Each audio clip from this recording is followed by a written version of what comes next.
At sa ating ulat panahon, malaking bahagi ng bansa ang makakaranas ng maaliwalas na panahon bukas. Base po sa datos ng Metro Weather, unti-unti nang gaganda ang panahon sa halos buong Mindanao. Maliban po sa hapon kung saan may tsansa ng ulan sa ilang bahagi ng Caraga at Davao Region. Wala ring gaanong ulan sa Visayas. May mga panakanakang mahihinang ulan lang sa Aklan, Capiz at ilang bahagi ng Negros. Sa mga taga-Luzon naman, dahil po sa amihan, bukod sa lamig ng panahon, ay may tsansa pa rin ng light rain sa Apayao, Cagayan at Isabela. Malalakas naman ang ulan sa ilang bahagi ng Mindoro Provinces at Bicol Region.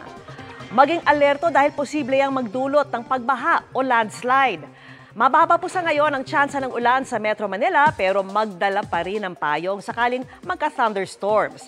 Sa ngayon, walang namamataang sama ng panahon o bagyo na posibleng pumasok o mabuo sa Philippine Area of Responsibility.